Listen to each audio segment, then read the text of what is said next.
नमस्कार दोस्तों, आपका स्वागत है खौफ की दस्तक पर। आज हम आपको सुनाने वाले हैं एक ट्रक ड्राइवर की सच्ची और डरावनी आपबीती, बिहार की सुनसान हाईवे पर, जहां अंधेरा और रहस्य हर मोड़ पर छाया हुआ है। इस सफर में आपको मिलेंगे डरावने पल और अनजानी घटनाएं जो आपकी रूह को हिला देंगी। तो तैयार हो जाइए, डर और रोमांच से भरी इस यात्रा के लिए। मैं रामेश्वर सिंह, पटना से कुछ किलोमीटर दूर एक छोटे से गांव का रहने वाला हूं। लोग मुझे रमेश ड्राइवर के नाम से जानते हैं। पिछले 15 साल से सड़कों पर धूल खा रहा हूं।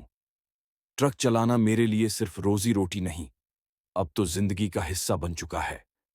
हर मोड़, हर ढाबा, हर पुल, सब मेरे अपने जैसे लगते हैं। लेकिन सच कहूं तो ये हाईवे भी किसी इंसान से कम नहीं। कभी दोस्त बन जाता है, तो कभी ऐसी सजा देता है कि सांस रुक जाए। उस दिन भी कुछ ऐसा ही हुआ था। सुबह सुबह ही घर से निकला था। बीवी कमला की आंखों में फिर वही पुरानी बेचैनी थी। हमारे 2 बच्चे हैं, रवि और पूजा। दोनों स्कूल जाते हैं, पर फीस के पैसे जुटाना हर महीने की जंग बन जाती है। कमला कहती है, रोज ट्रक लेकर निकल जाते हो, पता नहीं कहां कहां जाते हो, पर घर में हमेशा कमी रहती है रमेश। मैं कुछ नहीं कह पाता, बस मुस्कुराकर निकल जाता हूं। उसे क्या बताऊं कि हर फेरी में कितना कितना घाटा सहना पड़ता है। कितनी बार दलाल पैसे काट लेते हैं और कितनी बार गाड़ी ही खराब हो जाती है। उस दिन मुझे पटना से गया की ओर जाना था, फिर वहां से औरंगाबाद होते हुए सासाराम तक माल पहुंचाना था। सीमेंट के बोरों की डिलीवरी। ट्रक पुराना था, नंबर BR 11H4062। गियर कभी फंस जाता, कभी आवाज देता जैसे किसी बूढ़े का गला बैठ गया हो। लेकिन फिर भी मैं उसे संभाल लेता था, जैसे अपने बच्चे को। मेरा साथ दे रहा था इकबाल, मेरा खलासी। इकबाल उम्र में मुझसे 10 साल छोटा होगा। दुबला पतला लड़का, लेकिन दिल बहुत बड़ा। उसका भी घर का हाल मेरे जैसा ही था। उसके अब्बा की तबीयत सालों से खराब थी और छोटी बहन की शादी की चिंता उसके माथे पर हमेशा लिखी रहती थी। कई बार हम दोनों रात को ढाबे पर बैठे बैठे अपनी परेशानियां बांटते थे। भाई, पैसे आते तो हैं, पर टिकते नहीं, वो कहता। मैं बस हंस देता। इकबाल, पैसे नहीं टिकते क्योंकि हम सड़क वालों का कोई ठिकाना नहीं। सुबह 8 बजे पटना से निकले। सड़क पर हल्की धुंध थी। ठंड का मौसम था, लेकिन ट्रक के अंदर गर्म हवा और डीजल की गंध से माहौल भारी लग रहा था। इकबाल ने ट्रांजिस्टर ऑन किया। पुराना गाना बज उठा, जिंदगी एक सफर है सुहाना। मैंने कहा, सही कहा, पर यह सफर जितना सुहाना लगता है, उतना होता नहीं। रास्ते में पहला ढाबा आया, मां तारा ढाबा। वहीं रुके चाय पीने। मालिक हमें पहचानता था। हर बार 2 कुल्हड़ चाय और गर्मा गर्म पराठे बिना पूछे रख देता था। इकबाल ने वहीं से घर फोन किया।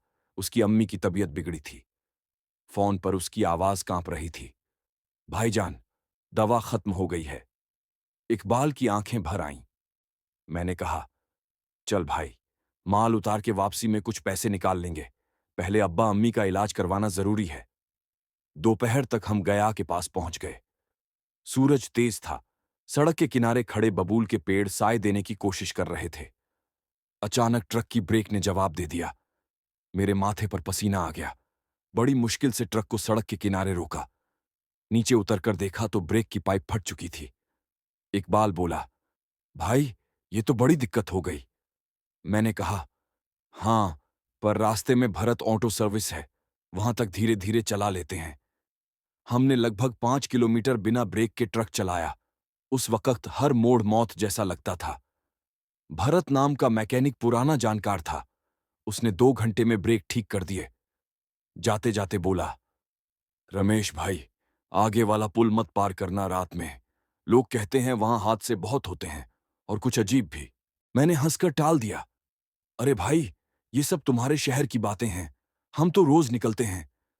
पर रात को जब वही पुल आया, तो दिल की धड़कन वाकई बढ़ गई।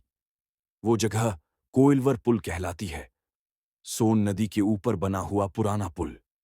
नीचे बहती नदी की आवाज और ऊपर से गुजरते ट्रक का शोर मिलकर एक अजीब सी खामोशी पैदा कर रहे थे। चारों ओर धुंध छाई हुई थी। इकबाल बोला, भाई, लग रहा है कुछ गड़बड़ है, मैंने कहा। कुछ नहीं, हवा है। लेकिन अंदर से खुद मैं भी बेचैन था। हमने ट्रक धीरे धीरे पुल पार करना शुरू किया। आधे रास्ते में ट्रक जैसे किसी ने पीछे से धक्का दिया हो। हल्का झटका लगा। मैंने ब्रेक दबाया, पर ट्रक एकदम रुक गया। मैं नीचे उतरा, कुछ दिखा नहीं, बस नदी से आती ठंडी हवा और अंधेरा। इकबाल पीछे से टॉर्च लेकर आया, बोला, भाई, देखो पीछे के गेट खुले हैं। सामान का ताला टूटा हुआ था। मैंने टॉर्च डाली। 5 बोरे सीमेंट गायब थे। ये कैसे हो सकता है? मैं बड़बड़ाया। हम तो पूरे रास्ते साथ थे। किसी ने चुरा लिया, वो भी चलते ट्रक से। इकबाल कांपते हुए बोला, भाई, कोई साया नहीं था क्या यहां? मैंने डांट दिया, चुप रह, डर फैलाता है हमेशा। लेकिन सच ये था कि मैं खुद डर गया था। हमने जल्दी से गाड़ी आगे बढ़ाई और पुल पार करते ही पास के ढाबे पर रुके। ढाबे का मालिक हमें घूरने लगा। मैंने पूछा, क्या हुआ? वो बोला, आप लोग उस पुल से आए हैं ना? वहां तो आज सुबह ही एक ट्रक पलटा था। ड्राइवर की लाश नहीं मिली अभी तक। मुझे जैसे किसी ने पेट में घूंसा मारा। इकबाल की आंखें फटी की फटी रह गईं। रात हम उसी ढाबे पर रुक गए। नींद किसी को नहीं आई। हर थोड़ी देर पर ट्रक के बाहर कुछ खड़खड़ाहट होती। मैंने सोचा हवा होगी, पर जब इकबाल बोला, भाई, देखो कोई परछाई चल रही है ट्रक के पीछे, तब मेरी रीढ़ में सिहरन दौड़ गई। मैं उठा, बाहर गया, पर कुछ नहीं था। बस ट्रक के पीछे वहीं टूटा ताला और जमीन पर गिरे कुछ सीमेंट के दाने। सुबह होते ही हमने जल्दी से ट्रक स्टार्ट किया। इकबाल चुप था। उसकी आंखों के नीचे काले घेरे थे। मैंने कहा, डर मत, कुछ नहीं है। पर अंदर ही अंदर मैं खुद यकीन नहीं कर पा रहा था। रास्ते में हर मोड़ पर लग रहा था कोई हमें देख रहा है। गया पहुंचकर माल उतारा। मालिक ने हिसाब देखा, 5 बोरे कम। गुस्से में बोला, रमेश, ये क्या माजरा है? मैंने सच बताया, पर उसने हंसते हुए कहा, भूत ने चोरी कर ली, ऐसी कहानी तो बच्चे भी नहीं सुनते। उसने पैसे काट लिए। हम दोनों खाली जेब और भारी दिल के साथ वापसी पर निकले। रास्ते में इकबाल बोला, भाई, अब्बा की तबीयत और बिगड़ गई है। अम्मी ने कहा घर जल्दी आओ। मैंने कहा, पहले घर चल, फिर देखेंगे। पर जब रास्ते में उसी पुल के पास पहुंचे तो अचानक ट्रक अपने आप धीमा हो गया। इंजन बंद हो गया, बिना किसी वजह के। मैंने कोशिश की, पर ट्रक स्टार्ट नहीं हुआ। हम बाहर उतरे। चारों ओर वही धुंध, वही सन्नाटा, वही ठंडी हवा। और फिर मैंने देखा, पुल के बीचों बीच कोई खड़ा था। लंबा, काला साया, जो धीरे धीरे हमारी ओर बढ़ रहा था। इकबाल चीख पड़ा, भाई चलो। मैंने गाड़ी स्टार्ट करने की कोशिश की, पर इंजन जाम। साया बस कुछ कदम दूर था। तभी एक जोरदार धमाका हुआ, जैसे किसी ने ट्रक के अंदर लात मारी हो। गाड़ी अपने आप स्टार्ट हो गई। मैंने पूरा एक्सेलरेटर दबाया और पुल पार कर भाग निकले। सांसें फूल गईं। पीछे देखा, कुछ नहीं था, पर ट्रक की बॉडी पर किसी ने हाथ से लिखा था, जो पुल पार करता है वो कुछ छोड़कर जाता है। उस रात के बाद से मैं चैन की नींद नहीं सो पाया। घर तो लौट आया था, पर दिल में एक अजीब डर घर कर गया था। जब भी आंखें बंद करता, वही पुल, वही धुंध और वही काला साया सामने आ जाता। ऐसा लगता जैसे कोई मुझे पुकार रहा हो। रमेश, कमला ने कहा, क्यों ऐसे चौंक चौंक कर उठ जाते हो रात में? मैंने झूठ बोल दिया, बस रास्ते की थकान है। पर असल में वो थकान नहीं, वो डर था जो अब मेरे अंदर बस चुका था। अगले दिन ही इकबाल का फोन आया। उसकी आवाज भारी थी। बोला, भाई, अब्बा नहीं रहे। कुछ पल के लिए मेरे मुंह से आवाज ही नहीं निकली। इकबाल वही लड़का था जो हमेशा मेरे साथ रहता था। हर मुश्किल में कंधे से कंधा मिलाकर चलता था। मैंने कहा, भाई, मैं आ रहा हूं। वो बोला, नहीं भाई, जनाजा आज ही है, आप बहुत दूर हैं। फिर कुछ देर खामोशी रही। उसकी आवाज कांप रही थी। भाई, अब तो सब मुझ पर है, अम्मी बहन और घर का खर्च। मैं बस इतना कह सका, अल्लाह सब ठीक करेगा इकबाल। 3 दिन बाद मुझे फिर लोडिंग का ऑर्डर मिला। पटना से नवादा तक सरसों के बोरे ले जाने थे। मुझे काम की जरूरत थी, इसलिए मना नहीं किया। लेकिन दिल के अंदर वही डर था, कहीं रास्ता फिर उस पुल से न गुजर जाए। पर किस्मत को शायद यही मंजूर था। रूट वही था। इस बार इकबाल नहीं था। उसने कहा, भाई, मैं कुछ दिन घर पर रहूंगा। मेरे साथ नया खलासी आया। नाम था चंदन। नौजवान, जोश में भरा, पर भोला। मैंने ट्रक स्टार्ट किया और पटना की गलियों से निकलकर हाईवे पकड़ा। सड़कें इस बार सूनी लग रही थीं। ढाबे पर लोग भी कम थे। शायद सर्दी ज्यादा थी या फिर मेरा मन भारी था। चंदन ने पूछा, रमेश भैया, वो पुल कौन सा है जहां हादसे होते हैं? मैंने झट से कहा, उसका नाम मत लो। वो हंस पड़ा। अरे, भूत प्रेत जैसी बातों पर आप भी यकीन करते हैं क्या? मैंने कहा, जब अपनी आंखों से देखोगे तब पता चलेगा। फिर मैं चुप हो गया। शाम होते होते मौसम अचानक बदल गया। आसमान में बादल छा गए। ठंडी हवा चलने लगी। हमने एक ढाबे पर रुककर चाय पी। वहां के बूढ़े मालिक ने पूछा, कहां तक जाना है? मैंने कहा, नवादा तक। वो बोला, रात में मत निकलना, आगे का पुल ठीक नहीं है। मेरे हाथ से कुल्हड़ गिर गया। मैंने उसकी तरफ देखा। उसकी आंखों में डर था। मैंने कुछ नहीं कहा, बस बिल चुकाकर वापस ट्रक में बैठ गया। रात के करीब 9 बजे होंगे जब हम उस इलाके में पहुंचे। चारों ओर सन्नाटा, न कोई वाहन, न कोई आवाज, बस इंजन की घरघराहट।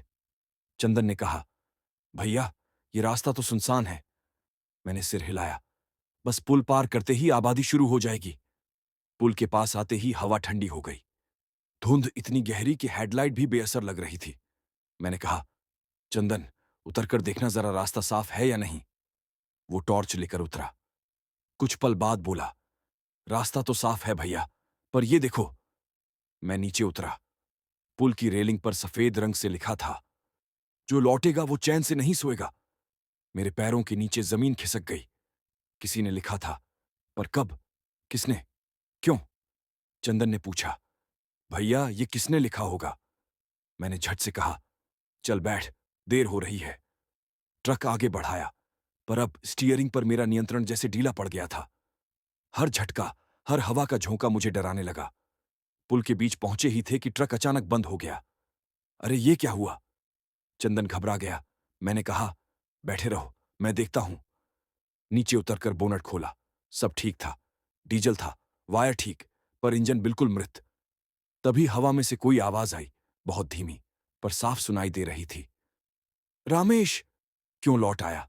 मैंने झटके से पीछे देखा। कुछ नहीं था, पर धुंध के भीतर कोई आकृति हिल रही थी। चंदन ने ट्रक से चिल्लाकर कहा, भैया जल्दी बैठिए। मैंने पीछे से देखा। वो आकृति पुल के किनारे खड़ी थी, बिल्कुल वहीं जहां पहले हादसा हुआ था। वो इंसान नहीं था। उसका चेहरा दिखाई नहीं दे रहा था। बस आंखों जैसी 2 लाल लपटें चमक रही थीं। मैं भागकर ट्रक में बैठा, चाबी घुमाई। ट्रक स्टार्ट हो गया, जैसे किसी ने उसे जबरदस्ती जगा दिया हो। हम दोनों ने बिना कुछ बोले पुल पार किया। पार करते ही ट्रक अपने आप तेज हो गया। स्पीडोमीटर की सुई 80 से ऊपर चली गई। मैंने एक्सेलरेटर छोड़ा, पर ट्रक रुकने का नाम नहीं ले रहा था। भैया, ब्रेक लगाइए। ब्रेक लग रहे नहीं हैं चंदन। हम दोनों डर के मारे पसीने में भीग गए। सामने एक मोड़ था। अगर ट्रक नहीं रुका तो सीधा नदी में जा गिरेगा। मैंने हिम्मत जुटाकर हैंड ब्रेक खींचा। जोरदार झटका लगा और ट्रक रुक गया। दोनों बाहर निकले। दिल ऐसे धड़क रहा था जैसे छाती से निकल जाएगा। नीचे देखा तो सड़क पर किसी ने खून से लिखा था, मेरा सामान लौटाओ। मैंने चंदन की ओर देखा। उसके चेहरे का रंग उड़ चुका था। वो बोला, भैया, क्या आपने किसी का कुछ लिया था? मैंने कहा, नहीं, पर 5 बोरे सीमेंट उस रात चोरी हो गए थे। वो बोला, शायद उसी का। मैंने चीख कर कहा, बस। उसने चुप्पी साध ली। रात के 2 बजे तक किसी तरह नवादा पहुंचे। गाड़ी उतारी और वहीं सड़क किनारे रुक गए। मैंने सिगरेट जलाई, लेकिन हाथ कांप रहे थे। चंदन बोला, भैया, आपको कुछ बताना है। क्या? जब आप ट्रक ठीक कर रहे थे, मैंने देखा था, कोई आदमी पुल के नीचे से ऊपर आया था, जैसे पानी से निकल रहा हो। मैंने उसकी तरफ देखा। वो कांप रहा था। फिर वो आदमी आपके ट्रक के पास गया और गायब हो गया। मेरे दिमाग में तूफान मच गया। क्या वो वही साया था जो पहली बार दिखा था? क्या वही चोरी का जिम्मेदार था? या फिर उस पुल पर किसी की आत्मा भटक रही है? अगली सुबह हमने सोचा कि पटना लौट चलें, पर रास्ते में फिर वही ठंडी हवा चली, वही धुंध। वही अजीब सी बेचैनी। इस बार मैंने निश्चय कर लिया, मैं उस पुल का सच जानकर रहूंगा। उस रात के बाद से मेरे अंदर कुछ टूट गया था। मैं सड़क पर तो था, लेकिन मन कहीं और भटक रहा था। हर आवाज, हर परछाई अब मुझे डराने लगी थी। नींद आती भी तो पलकों के नीचे वही पुल दिखाई देता, धुंध में खड़ा एक साया जिसकी आंखें आग की तरह जल रही थीं। मैंने सोचा, अब बहुत हो गया। अब मुझे यह समझना ही पड़ेगा कि उस पुल पर आखिर हो क्या रहा है। सुबह होते ही मैंने चंदन से कहा, तू घर जा बेटा, कुछ दिन आराम कर ले। वो बोला, भैया आप अकेले जाएंगे? मैंने सिर हिलाया। हाँ, ये रास्ता अब अकेले ही तय करना पड़ेगा। ट्रक खाली था, लेकिन मन बोझिल। मैं पटना से फिर उसी दिशा में निकला, इस बार सिर्फ एक मकसद के साथ, उस पुल की सच्चाई जानने का। रास्ते में ढाबे वाले, पेट्रोल पंप वाले सब मुझसे बचते हुए नजर आए। जैसे ही मैंने किसी से कोइलवर पुल का नाम लिया, लोग या तो बात टाल देते या निगाहें झुका लेते। एक बूढ़ा ढाबे वाला मिला, नाम था हरिनारायण यादव। उसके ढाबे के बाहर पुराने अखबारों की कतरनें चिपकी थीं, सब हादसों की खबरें। मैंने पूछा, बाबा इस पुल पर क्या राज है? वो चुप रहा कुछ देर, फिर बोला, बेटा ये पुल सोन नदी पर बना है, लेकिन इसकी नींव खून से सींची गई थी। मैंने चौंक कर कहा, क्या मतलब? वो धीरे से बोला, जब पुल बन रहा था तब काम में देरी हो रही थी, बार बार ढह जाता था। ठेकेदार ने किसी पंडित की सलाह ली। पंडित ने कहा, नींव में किसी जिंदा आदमी की बलि दे दो, तभी पुल टिकेगा। और उन्होंने एक मजदूर को जिंदा दीवार में चुनवा दिया। तब से हर साल कोई न कोई हादसा होता है, और कहते हैं उस मजदूर की आत्मा अब भी पुल पर घूमती है। मेरे पूरे शरीर में झुरझुरी दौड़ गई। तो क्या वही आत्मा? वो सिर हिलाते हुए बोला, हो सकता है बेटा, जिसने उससे कुछ छीना उसने चैन नहीं पाया। मैंने पूछा, क्या कोई उसका नाम जानता है? वो बोला, नाम नहीं पता, पर वो गया जिले का था, बीवी बच्चे छोड़ गया था। मैंने एक लंबी सांस ली। अगर मैं उसकी आत्मा को सुकून दिलाऊं तो? वो हंस पड़ा। आसानी नहीं है बेटा, उस पुल से कुछ भी वापस नहीं आता, न आदमी न सामान। शाम तक मैं पुल के करीब पहुंच गया। आसमान फिर से धुंधला हो गया था, जैसे मौसम भी उस जगह का नाम सुनते ही डर गया हो। मैं ट्रक से उतरा और पैदल पुल पर चढ़ गया। हवा तेज थी, नीचे सोन नदी का पानी काला दिखाई दे रहा था। मैंने आवाज लगाई, कौन है वहां? अगर तू इंसाफ चाहता है तो सामने आ। कोई जवाब नहीं आया, बस हवा और गूंजती हुई मेरी अपनी आवाज। अचानक पुल के बीचों बीच धुंध गाढ़ी हो गई। मुझे लगा जैसे किसी ने मेरे कंधे पर हाथ रखा। मैंने पलटकर देखा, कोई नहीं। लेकिन फिर मेरे कानों में फुसफुसाहट गूंजी, क्यों लौट आया रमेश? मेरी रग रग कांप उठी। मैंने कहा, मैं तेरा कुछ नहीं लेना चाहता था, वो 5 बोरे चोरी किसी और ने की थी। आवाज फिर आई, झूठ मत बोल। मैं कसम खाता हूं, मैंने चिल्लाकर कहा। अगर तू इंसाफ चाहता है तो मुझसे कह, मैं तेरा काम पूरा कर दूंगा। तभी हवा अचानक रुक गई। धुंध के बीच से एक आकृति उभरी, इंसान जैसी, पर चेहरा पहचान में नहीं आया। उसके हाथ में लोहे की चेन थी जो जमीन से बंधी थी। उसने कहा, मुझे मेरी मजदूरी नहीं मिली थी रमेश, 5 बोरे सीमेंट मेरे नाम के थे। मैं हक्का बक्का रह गया। क्या ये वही मजदूर था जो नींव में चुना गया था? वो बोला, जो पुल बनवाने वाले थे उन्होंने मेरा नाम मिटा दिया, मेरी मेहनत मिटा दी। अब हर ट्रक से 5 बोरे मैं लेता हूं, ताकि लोग याद रखें कि ये पुल मेरे खून से खड़ा है।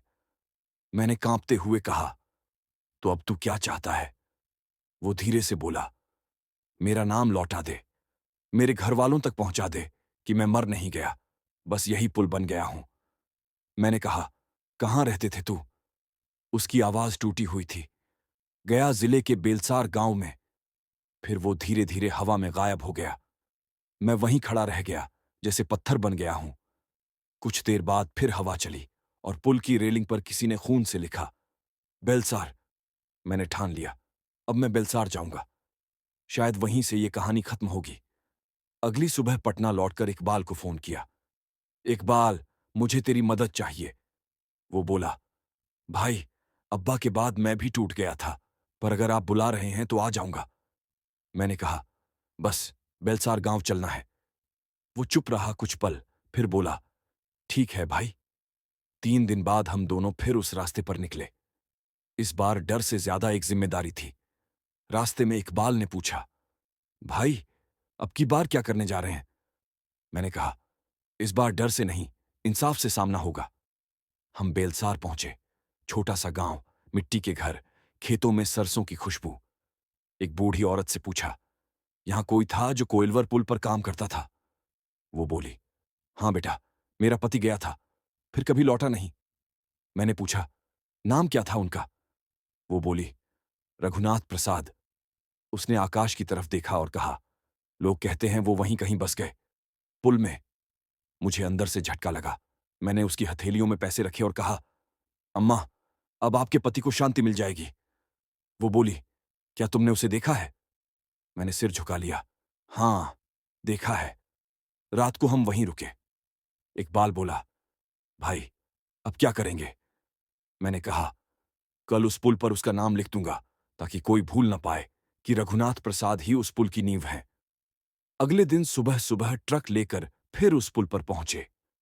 धुंध फिर वहीं, हवा वहीं, माहौल वैसा ही भारी। मैंने लाल पेंट निकाला और पुल की रेलिंग पर बड़े बड़े अक्षरों में लिखा, यह पुल रघुनाथ प्रसाद की याद में, जो अपनी मेहनत से अमर हुआ। जैसे ही आखिरी अक्षर पूरा हुआ, एक तेज हवा चली, इतनी तेज कि लगा कोई दुआ कर रहा हो। इकबाल बोला, भाई देखो। नीचे नदी का पानी शांत हो गया था। पहली बार उस जगह पर सन्नाटा नहीं, एक सुकून था। मैंने पीछे देखा। धुंध में वही आकृति खड़ी थी, पर इस बार मुस्कुरा रही थी। उसने धीरे से सिर झुकाया और गायब हो गया। उस दिन के बाद उस पुल पर कभी कोई हादसा नहीं हुआ, और मैंने कसम खा ली, अब कभी किसी मजदूर की मेहनत को छोटा नहीं समझूंगा। रात धीरे धीरे और गहरी होती जा रही थी। ट्रक के बाहर अब सिर्फ अंधेरा और इंजन की गूंज थी। मैं स्टीयरिंग पकड़े सड़क पर आगे बढ़ रहा था, लेकिन अंदर बेचैनी बढ़ती जा रही थी। इकबाल भी चुप था। जो हमेशा गाना गुनगुनाता था, वो अब चुपचाप खिड़की के बाहर झांक रहा था। हवा में अजीब सी ठंडक थी, जो सीधी हड्डियों में उतर रही थी। मैंने रेडियो ऑन किया, लेकिन बस खड़खड़ाहट आई। कोई स्टेशन नहीं मिल रहा था। रमेश भाई, इकबाल ने धीरे से कहा, यह रास्ता कुछ अलग लग रहा है, जैसे पहले कभी नहीं देखा। मैंने सिर हिलाया। हां, लेकिन नक्शे में तो यही रास्ता दिखा था। शायद नया पुल यहीं बना है।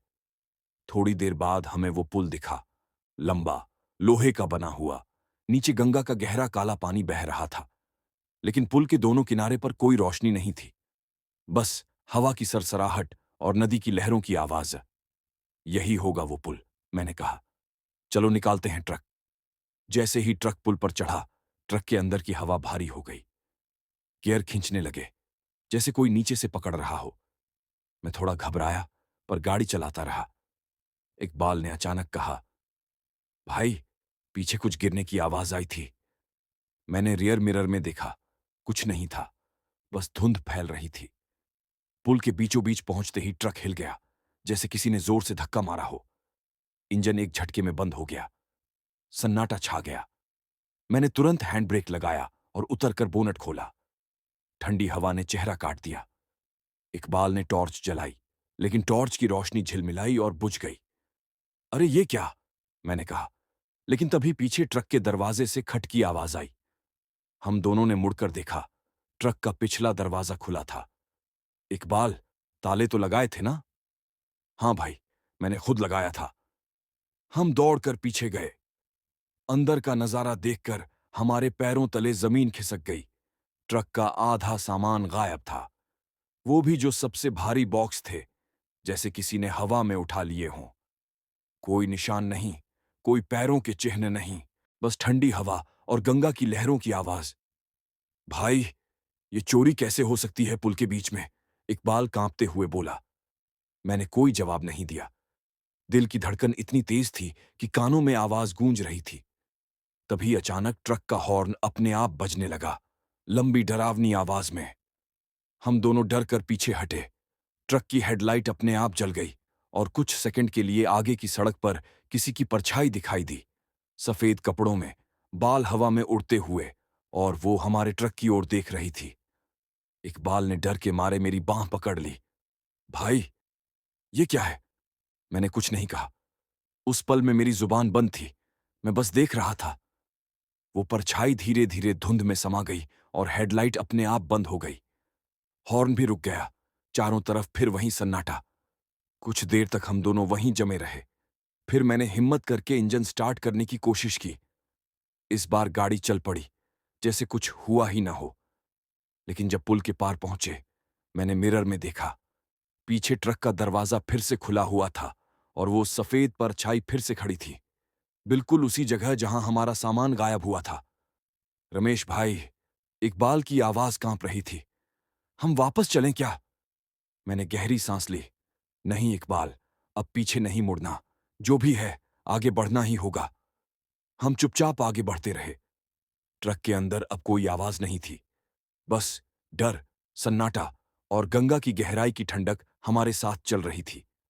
रास्ता खत्म नहीं हो रहा था, जैसे वो पुल लंबा होता जा रहा था। इकबाल की आंखों में डर था और मेरे दिल में सवाल, क्या सच में किसी इंसान ने हमारा सामान चुराया था? या फिर वो कुछ और था जो इस पुल से होकर गुजरने वालों की कीमत लेता है? हमने खुद को संभालने की कोशिश की। ट्रक आखिरकार सड़क के किनारे पहुंचा। पीछे मुड़कर देखा तो वो पुल गायब था, जैसे कभी था ही नहीं। बस धुंध और काली रात बाकी थी। भाई, इकबाल ने धीरे से कहा, ये पुल था या कोई धोखा? मैंने थका हुआ चेहरा घुमाया। पता नहीं इकबाल, लेकिन आज से इस रास्ते से कोई भी रात में नहीं गुजरेगा। ट्रक फिर धीरे धीरे चलता गया, पर उस रात के बाद से हर बार जब मैं स्टीयरिंग पकड़ता हूं तो मुझे अब भी वही पुल याद आता है, और वो परछाई जो शायद अब भी मेरे पीछे कहीं खड़ी है। उस रात के बाद मैं और इकबाल बिल्कुल खामोश थे। ट्रक सड़क पर धीरे धीरे सरक रहा था, लेकिन अंदर एक अजीब सी बेचैनी थी। हर मोड़ पर ऐसा लगता था कि कोई हमारे पीछे चल रहा है। हवा भी अब ज्यादा ठंडी हो चुकी थी, जैसे किसी ने अचानक सर्दी बढ़ा दी हो। सड़क सुनसान थी। कुछ किलोमीटर बाद हमें एक छोटा सा ढाबा दिखा। टूटी हुई बेंचें, पीली रोशनी वाला बल्ब और बगल में खड़ा एक बूढ़ा आदमी। मैंने ट्रक किनारे लगाया। इकबाल बोला, भाई, जरा रुकते हैं, कुछ खा लेते हैं, दिल कांप रहा है। मैंने सिर हिलाया। चल। हम दोनों ढाबे के पास पहुंचे। बूढ़ा आदमी, जिसके चेहरे पर झुर्रियां थीं और आंखें गहरी, हमें देखकर बोला, रात के इस वक्त उस पुल से होकर आए हो क्या? मेरे कदम वहीं रुक गए। मैंने डरते हुए पूछा, आपको कैसे पता? वो मुस्कुराया, लेकिन वो मुस्कान अजीब थी, जैसे किसी रहस्य को छुपा रही हो। बेटा, उसने कहा, उस पुल से जिसने भी गुजरने की हिम्मत की है, उसका चेहरा मैं पहचान लेता हूं। तुम्हारी आंखों में वही डर है जो बाकी सबके चेहरे पर होता है। इकबाल ने घबराकर पूछा, क्या मतलब? वहां क्या है? बूढ़ा आदमी धीरे से बैठ गया और बोला, वो पुल पहले नहीं था। वहां एक पुराना घाट था, जहां बरसों पहले एक ट्रक डूब गया था। उसमें एक ड्राइवर, उसका खलासी और एक औरत थी। कहा जाता है कि वो औरत किसी से भागकर जा रही थी, लेकिन रास्ते में हादसा हुआ। तीनों मर गए। उसके बाद जो भी वहां से गुजरता है, उसे वो औरत दिखाई देती है। कुछ का माल गायब होता है, कुछ खुद। मैंने उसकी बात बीच में काटी, पर हमने किसी को छुआ तक नहीं देखा। बस परछाई थी, और हमारा आधा सामान, वो तो गायब हो गया। बूढ़ा आदमी धीरे से बोला, वो परछाई वही औरत की है। कहा जाता है उसका बच्चा पेट में था। अब वो जो भी ट्रक उस रास्ते से जाता है, उसके माल में से कोई ना कोई चीज अपने साथ ले जाती है, जैसे किसी शाप का हिस्सा। इकबाल ने कांपती आवाज में पूछा, कोई उपाय है इसका? वो मुस्कुराया, सिर्फ एक, अगली बार जब उस पुल से गुजरना, तो ट्रक के सामने दिया जलाना और सच्चे दिल से दुआ करना। अगर नीयत साफ होगी तो रास्ता खुद साफ हो जाएगा। मैंने ढाबे के किनारे से पानी लिया, हाथ धोए और थोड़ी चाय मंगवाई। इकबाल अब भी कांप रहा था। बोला, भाई, क्या सच में वो औरत हमें देख रही थी? मैंने धीरे से कहा, हाँ, वो सिर्फ हमें नहीं, हमारे दिल की हालत भी देख रही थी। चाय खत्म करके मैं ट्रक की ओर बढ़ा। ट्रक के पास जाकर देखा तो जमीन पर कुछ पड़ा था। वही लकड़ी का छोटा खिलौना ट्रक जो मेरे बेटे ने मुझे दिया था। वो खिलौना मैंने घर पर छोड़ा था, लेकिन अब वो यहां था। मेरे हाथ ठंडे पड़ गए। मैंने वो खिलौना उठाया, देखा कि उसके पीछे काली मिट्टी लगी थी, वही जो पुल के किनारों पर थी। इकबाल पीछे से बोला, भाई, ये कैसे यहां आया? मैंने कुछ नहीं कहा, बस खिलौने को ट्रक के डैशबोर्ड पर रख दिया और इंजन स्टार्ट कर दिया।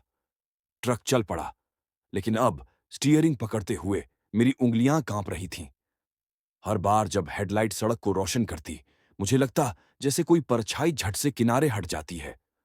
सड़क आगे बढ़ रही थी, पर डर पीछा नहीं छोड़ रहा था। सुबह होने तक हम एक गांव पहुंचे। नाम था भैरवा टोला। यहां हमने सोचा थोड़ा आराम कर लें और पुलिस को चोरी की रिपोर्ट कर दें। लेकिन जैसे ही मैं थाने पहुंचा, इंस्पेक्टर ने मेरा चेहरा देखकर कहा, तुम ही हो वो ड्राइवर जो पुल से आया है? मैंने चौंक कर पूछा, आपको कैसे पता? वो धीरे से बोला, कल रात उस पुल पर फिर एक हादसा हुआ है। एक और ट्रक गायब हो गया। मैं सन्न रह गया। क्या? मैंने कहा, गायब मतलब? वो बोला, पुल पर पहुंचा था, लेकिन दूसरी तरफ कभी नहीं निकला। सुबह सिर्फ उसके टायरों के निशान मिले हैं, फिर बस नदी की लहरें। मैं और इकबाल एक दूसरे को देखने लगे। हमारे चेहरों का रंग उड़ गया था। साहब, मैंने कहा, उस पुल को बंद करवा दीजिए। वहां कुछ है जो इंसान नहीं है। इंस्पेक्टर ने सिर झुकाया। हमने कोशिश की थी, पर हर बार कोई न कोई उसे पार कर जाता है। सबको लगता है कि वो बस अफवाह है, जब तक वो खुद उसे देख न ले। थाने से निकलते वक्त मैंने आसमान की ओर देखा। सुबह की रोशनी तो थी, पर हवा अब भी ठंडी थी, जैसे किसी की मौजूदगी अब भी पास हो। मैंने इकबाल से कहा, हम आगे बढ़ेंगे, लेकिन इस बार उस पुल से नहीं। और अगर कभी कोई वहां जाए, तो पहले उसे ये खिलौना दिखाना। इकबाल ने पूछा, क्यों? मैंने गहरी सांस ली, क्योंकि शायद किसी मां को अब भी अपने बच्चे का इंतजार है। ट्रक फिर से सड़क पर चल पड़ा। पहियों की आवाज हवा में घुल रही थी, पर इस बार पीछे के शीशे में मुझे लगा जैसे कोई परछाई फिर मुस्कुरा रही हो, दूर, बहुत दूर, उस भूतिया पुल के उस पार। भैरवा टोला से निकलने के बाद मैंने ट्रक पटना की तरफ मोड़ दिया। रास्ता अब सुबह का था, लेकिन उस रात की छाया अब भी मेरे जहन में थी। इकबाल खिड़की से बाहर देख रहा था, लेकिन मैं जानता था उसका ध्यान कहीं और था, उसी पुल पर, उसी परछाई पर। सड़क पर अब कुछ हलचल थी। साइकिल वाले, रिक्शे, खेतों में काम करते लोग। पर न जाने क्यों मुझे ये सब असली नहीं लग रहा था, जैसे मैं किसी और ही दुनिया से होकर गुजर रहा हूं। पटना पहुंचे तो हमने सबसे पहले गोदाम का रुख किया, जहां माल पहुंचाना था। चौकीदार ने दरवाजा खोला, लेकिन हमें देखकर उसका चेहरा उतर गया। कहां रह गए थे आप लोग? उसने कहा, कंपनी के मालिक 3 बार फोन कर चुके हैं, कहते हैं ट्रक का आधा सामान नहीं पहुंचा। मैंने गहरी सांस ली और कहा, भाई, ट्रक में जो हुआ वो चोरी नहीं थी, कुछ और था। वो हंस पड़ा। क्या मतलब कुछ और? माल गायब है तो चोरी ही हुई ना। हम गोदाम के अंदर गए। मैंने उसे पुल वाली पूरी बात बताई। इंजन का बंद होना, परछाई, हॉर्न अपने आप बजना और आधे बॉक्स का हवा में गायब होना। चौकीदार सुनता रहा, फिर धीमे स्वर में बोला, भाई, ये बात यहीं रहने देना। कंपनी के मालिक ऐसे किस्से नहीं मानते, उन्हें बस माल चाहिए। मैंने सिर झुका लिया। कुछ देर बाद मालिक आया, 50 के आसपास का आदमी, चेहरे पर गुस्सा साफ झलक रहा था। रामेश्वर सिंह, तुम जानते हो इस माल की कीमत कितनी थी? सर, मैं समझा नहीं। 3 लाख रुपए का माल गया है, और तुम कह रहे हो किसी भूत ने उठा लिया। उसकी आवाज में ताना था, लेकिन मैं चुप रहा। इकबाल ने बीच में कहा, साहब, सच में कुछ था उस पुल पर, हम दोनों ने देखा। मालिक ने उसे झिड़क दिया, चुप रह, अगर तुम्हें डर लगता है तो ट्रक चलाने की जरूरत नहीं। मैंने धीरे से कहा, सर, अगर आप चाहें तो पुलिस में रिपोर्ट दर्ज करा दीजिए, हम जो हुआ वो सब बता देंगे। मालिक ने ठंडी निगाह से देखा। रिपोर्ट तो होगी, लेकिन अगर कंपनी को नुकसान हुआ तो उसकी भरपाई तुमसे होगी। उसकी बात सुनकर मेरा दिल बैठ गया। 3 लाख! मेरे घर की आधी जिंदगी उस रकम में फंस सकती थी। मेरे बेटे की पढ़ाई, बीवी की दवा, सब खतरे में आ सकता था। उस रात मैं पटना के ट्रक अड्डे पर ट्रक खड़ा करके बैठा रहा। इकबाल बोला, भाई अब क्या करेंगे? मैंने कहा, कर्ज चुकाना होगा, लेकिन एक बात समझ नहीं आई, वो माल चोरी हुआ तो किसी के हाथ कैसे नहीं लगा? इकबाल बोला, शायद किसी ने वहां से निकाला ही नहीं। मतलब? मतलब जो चीजें उसने लीं वो अब इस दुनिया में नहीं। उसकी बात सुनकर मेरी रीढ़ में झुरझुरी दौड़ गई। तभी हमारे पास एक और ड्राइवर आया। नाम था सुरेश यादव। उसने हंसते हुए कहा, अरे तुम ही लोग हो ना जो कल उस पुल से आए थे? मैंने चौंक कर देखा, तुम्हें कैसे पता? वो बोला, भाई बिहार में कौन नहीं जानता उस पुल को? उसे लोग मौत का घाट कहते हैं। पिछले साल मेरे जानने वाले का ट्रक भी वहां से गया था, पूरा खाली मिला, ड्राइवर और खलासी दोनों गायब। मैंने घबरा कर पूछा, तुमने पुलिस को बताया? वो हंसा, भाई पुलिस भी अब उस पुल पर नहीं जाती। रात के वक्त वहां से गुजरने पर गंगा का पानी अपने आप उफान मारता है। कहते हैं वो औरत अब भी ढूंढ रही है उस बच्चे को जो कभी जन्म ही नहीं ले सका। हम दोनों फिर से सन्न रह गए। मैंने कहा, सुरेश, वो कंपनी का नाम जानता है तू? क्यों नहीं, उसने कहा, श्री बालाजी ट्रेडर्स।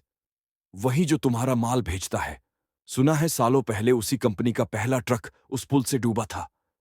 मेरे अंदर बिजली सी कौंधी। मतलब ये सब उसी हादसे से जुड़ा है? सुरेश ने सिर हिलाया। हो सकता है, लेकिन जो भी उस कंपनी का ट्रक उस पुल से ले जाता है वो कुछ न कुछ खो देता है। मैं चुप हो गया। इकबाल के चेहरे पर पसीना चमक रहा था। भाई, उसने कहा, अगर ये सच है तो कंपनी को सब बताना होगा। मैंने कहा, कह देंगे, लेकिन कोई मानेगा नहीं। रात को मैं ट्रक में ही सो गया, लेकिन आंखें बंद करते ही वही पुल दिखता रहा।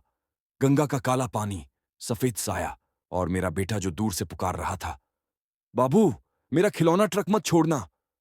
मैं नींद से चौंक कर उठा और देखा कि डैशबोर्ड पर रखा खिलौना ट्रक हिल रहा था, बिना हवा के। मैंने टॉर्च जलाई। वो रुक गया। इकबाल बोला, भाई, तुमने सुना? कोई फुसफुसा रहा है। सच में ट्रक के पीछे से किसी औरत की धीमी आवाज आ रही थी, जैसे कोई कह रहा हो, मेरा बच्चा। हम दोनों ने पीछे का दरवाजा खोला, पर वहां कुछ नहीं था, सिर्फ वही गंध, गीली मिट्टी और गंगा के कीचड़ की। उस रात हमने ट्रक वहीं छोड़ दिया और मैं सोचता रहा, क्या वाकई वो हादसा खत्म हुआ था, या फिर कंपनी, पुल और वो औरत किसी अंधेरे सच से बंधे हुए थे। सुबह होते ही हमने ठान लिया, हम उस पुल की सच्चाई जानकर रहेंगे। अगली सुबह मैं और इकबाल तय किए हुए रास्ते पर निकल पड़े। ट्रक पटना अड्डे पर खड़ा था, लेकिन हमारा मन अब माल पहुंचाने या पैसे बचाने में नहीं था। इस बार मकसद सिर्फ एक था, उस पुल और कंपनी की सच्चाई जानना। हम पहले श्री बालाजी ट्रेडर्स के पुराने कार्यालय पहुंचे। पुराना मकान, टूटी खिड़कियां, धूल भरा फर्श। अंदर जाकर देखा तो लॉकर और अलमारी से बिखरे कागज थे, बिल, रसीद, पुराने रिकॉर्ड। इकबाल ने कहा, भाई, लगता है कुछ सालों के पुराने रिकॉर्ड हैं। मैंने झुककर एक फाइल उठाई। उस पर लिखा था, 2003 से 2005 ट्रक दुर्घटनाएं और माल के नुकसान। फाइल खोलते ही खून का ठंडा पानी सिर में दौड़ गया। हर साल कम से कम 2-3 ट्रक गायब हुए थे, ड्राइवर और खलासी भी। लेकिन सबसे डरावनी बात, सभी हादसे उस पुल के पास हुए थे, और उसमें एक नाम हर जगह बार बार दिख रहा था, सावित्री देवी। इकबाल ने पूछा, ये कौन है? मैंने फाइल में आगे पढ़ा। पता चला कि सावित्री देवी कंपनी के मालिक की पत्नी थी। सालों पहले शादी के बाद ही वो चली गई थी। कहा जाता है कि पति ने उसका पीछा किया, लेकिन हादसा में ट्रक डूब गया। उसके बच्चे का नाम भी रिकॉर्ड में था, पर लिखा था गायब। मैंने हिम्मत करके कहा, इकबाल, वो औरत जो पुल पर दिखती थी, शायद वही सावित्री देवी है, और वो अपना बच्चा ढूंढ रही थी। इकबाल ने कांपते हुए सिर हिलाया। भाई, ये सच में भूत है। मैंने कहा, भूत नहीं, ये सिर्फ इंसान की अधूरी चाहत है, उसकी ममता, जिसे हम नहीं समझ पाए। फाइल में और पढ़ते हुए पता चला कि कंपनी ने उस हादसे के बाद कई ट्रकों और माल का रिकॉर्ड मिटा दिया, और जो ट्रक उस पुल से गुजरते थे उनके साथ वही पुरानी घटनाएं होती रहीं। इसका मतलब जो माल गायब हुआ वो कोई इंसानी चोरी नहीं थी। वो सावित्री देवी की आत्मा का तरीका था, अपनी मेहनत और अपने बच्चे के लिए इंसाफ मांगने का। मैंने इकबाल से कहा, चलो पुल चलते हैं। अब हमें समझना होगा कि इसे शांत कैसे किया जाए। रास्ते में चुप्पी थी। कभी कभी हवा चलती तो लगता जैसे कोई हमारी ओर देख रहा हो। पुल के पास पहुंचकर मैंने देखा, वही धुंध, वही ठंडी हवा। पर इस बार मैं डरने नहीं आया। मैं समझ चुका था कि डर ही हमारी कमजोरी है। ट्रक किनारे लगाकर हम दोनों उतर गए। मैंने धीरे से कहा, सावित्री देवी, हम जान गए हैं। हम तुम्हारे बच्चे और मेहनत की कदर करेंगे। धुंध में हल्की हलचल हुई। ट्रक की हेडलाइट में कुछ पल के लिए एक महिला की परछाई दिखाई दी। सफेद कपड़े, हाथ में छोटा खिलौना ट्रक। उसने धीरे से सिर झुकाया और गायब हो गई। मैंने देखा, ट्रक के डैशबोर्ड पर रखा वही खिलौना हिल रहा था और उसके पास गंगा की हल्की लहरें धीरे से टकरा रही थीं। इकबाल ने कहा, भाई, अब सच में उसने हमें देखा और शायद अब चैन पाएगी। मैंने मुस्कुराते हुए कहा, हां, अब पुल का डर खत्म नहीं, बल्कि सम्मान शुरू हुआ है। ट्रक स्टार्ट किया और धीरे धीरे पुल पार किया। इस बार पुल से गुजरते हुए न तो हॉर्न बजा, न ही सामान गायब हुआ। सिर्फ ठंडी हवा चली और धुंध में हल्की रोशनी, जैसे कोई आशीर्वाद दे रहा हो। सड़क पर उतरते ही मैंने महसूस किया, डर का असर अब धीरे धीरे खत्म हो रहा है। अब हर ट्रक ड्राइवर, खलासी या कोई भी उस पुल से गुजरे, वो सिर्फ सावित्री देवी की कहानी याद रखेगा। इकबाल ने पीछे मिरर में देखा और बोला, भाई, अब सच में शांत है। मैंने सिर हिलाया। हां, अब हम सिर्फ सावधानी बरतेंगे और सम्मान देंगे। यही सबसे बड़ा काम है। उस दिन से मैं और इकबाल उस पुल से गुजरते समय कभी नहीं डरते। और जो माल या ट्रक उस रास्ते से गुजरते हैं, उनके ड्राइवर अब जानते हैं, यहां सिर्फ एक अधूरी ममता है जो इंसाफ की राह दिखाती है। पुल के उस पार से उतरकर सड़क अब साफ लग रही थी।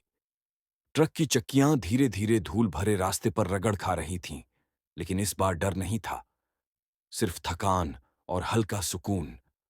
इकबाल खिड़की से बाहर देख रहा था और मैं ड्राइविंग करते हुए सोच रहा था, कितनी बार इंसान अपनी आंखों से सच देखने के बावजूद डर को हकीकत समझ बैठता है। हम पटना की तरफ बढ़ रहे थे। रास्ते में इकबाल ने पूछा, भाई, अब माल और कंपनी का क्या करेंगे? मैंने कहा, हम सिर्फ रिकॉर्ड और कंपनी के पुराने कागज संभालेंगे। बाकी अब सावित्री देवी की कहानी लोगों तक पहुंचेगी, ताकि कोई भी इस पुल के बारे में सिर्फ अफवाह न समझे। और माल जो मिला, वो अब सुरक्षित पहुंचाना है। सड़क पर आने जाने वाले ट्रक ड्राइवर हमें देखकर हंस रहे थे। कुछ ने पूछा, कहां से आए हो भाई? इकबाल ने धीरे से कहा, बस पुल पार करके। किसी ने हंसकर कहा, कौन सा पुल? मैंने सिर हिलाया, भूतिया पुल। और उन्होंने धीरे धीरे सिर हिलाया, जैसे मान रहे हों कि सच में कुछ था। रात तक हम पटना पहुंच गए। गोदाम में माल उतारा। कंपनी के मालिक ने हमारी रिपोर्ट सुनी, लेकिन उनकी आंखों में अब डर झलक रहा था। उन्होंने कहा, जो कुछ हुआ वो पुल की वजह से था और आगे से कोई भी ट्रक वहां से रात में नहीं जाएगा। मैंने सिर हिलाया। अंदर से हल्का सुकून था। इकबाल ने ट्रक किनारे लगाकर कहा, भाई, अब हम घर लौटें? मैंने मुस्कुराते हुए कहा, हां, घर लौटना ही सबसे अच्छा है, लेकिन उस पुल की कहानी याद रहेगी। रास्ते में हम दोनों चुप थे। कभी कभी हवा चलती और पीछे से लगता जैसे कोई हमारी ओर देख रहा हो, लेकिन डर नहीं, सिर्फ याद और सम्मान। इकबाल ने धीरे से कहा, भाई, वो महिला सावित्री देवी अब चैन से होगी। मैंने जवाब दिया, हां बेटा, अब उसका बच्चा भी कहीं सुरक्षित होगा और वो पुल अब सिर्फ एक याद बन गया है। घर पहुंचते ही मेरी बीवी और बेटे ने मुझे और इकबाल को देखकर हंसते हुए गले लगा लिया। घर की खुशबू, आम का पेड़ और बच्चों की आवाज, ये सब अब सबसे बड़ी राहत थी। लेकिन रात में जब मैं ट्रक अड्डे की तस्वीरें याद करता और पुल का नाम सोचता, तो दिल में हल्की धड़कन होती। यादें हमेशा रहती हैं, डर नहीं। अब मैं जानता हूं, जो सच में सम्मान और प्यार से जुड़ा है, उसे भूत या हादसा नहीं हरा सकता।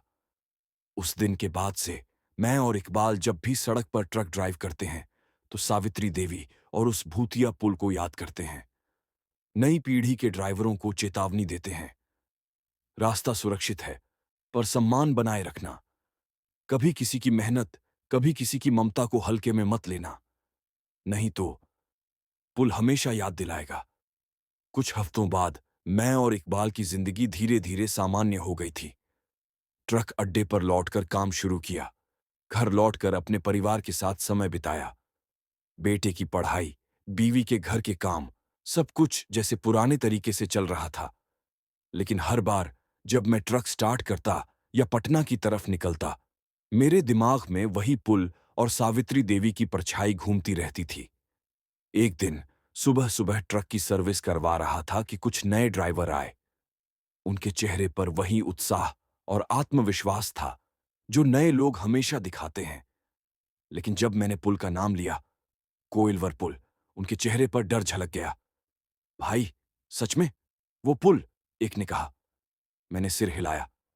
इकबाल ने पीछे से कहा, हाँ, रात में मत जाना, वहां कुछ ऐसा है जो आप समझ नहीं सकते। नए ड्राइवर हंसे और बोले, भाई, डर तो किसे नहीं लगता, लेकिन हम ट्रक ड्राइविंग जानते हैं।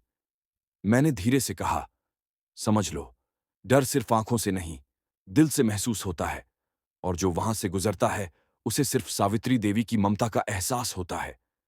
रास्ते में एक नया हादसा हुआ। एक ट्रक उसी पुल के पास फंस गया। ड्राइवर और खलासी भागकर आए और बोले कि ट्रक अपने आप हिल रहा था, सामान गिर रहा था, और उन्होंने पीछे सफेद परछाई देखी। मैंने इकबाल को देखा। उसने सिर हिलाया। भाई, लगता है कहानी अभी खत्म नहीं हुई, उसने कहा। मैंने धीरे से उत्तर दिया, हाँ, ये पुल सिर्फ हमें ही नहीं, हर नए ड्राइवर को याद दिलाता है कि मेहनत और ममता की कदर करनी चाहिए, और अगर नहीं की, ये हमें कभी नहीं छोड़ता। उस दिन से मैं और इकबाल हर नए ड्राइवर को सलाह देने लगे, कैसे पुल पार करना है, कब डरना है और कब सम्मान देना है। रास्ते पर कई बार हम वहीं परछाई देखते, कभी दूर कभी पास, लेकिन अब डर नहीं लगता। सिर्फ एक चेतावनी है। शाम होते ही ट्रक अड्डे पर लौटकर मैं सोचता, कभी डर नहीं, लेकिन हमेशा याद रखना चाहिए। इकबाल भी चुपचाप खड़ा है। दोनों की आंखों में अब सिर्फ अनुभव की समझ है, डर नहीं। उस रात जब मैं घर लौटा, बेटे ने कहा, पापा, आपका ट्रक फिर से लौट आया। मैंने मुस्कुराकर कहा, हाँ बेटा, और इस बार वो पुल हमें डराने नहीं आया, बस याद दिलाने आया। और मैं जानता था, चाहे कितनी भी रातें बदल जाएं, चाहे कितने ड्राइवर गुजरें, कोइलवर पुल की कहानी हमेशा जिंदगी में रह जाएगी। ये डर नहीं, सीख है। ये भूत नहीं, चेतावनी है, और मैं अब उसका सम्मान करता हूं। कुछ महीनों बाद मैं और इकबाल धीरे धीरे अपने रोजमर्रा के काम में उलझ गए थे। ट्रक स्टार्ट करना, माल पहुंचना, घर लौटना, सब कुछ जैसे पहले की तरह। लेकिन अब हमारी जिंदगी में एक नई समझ थी।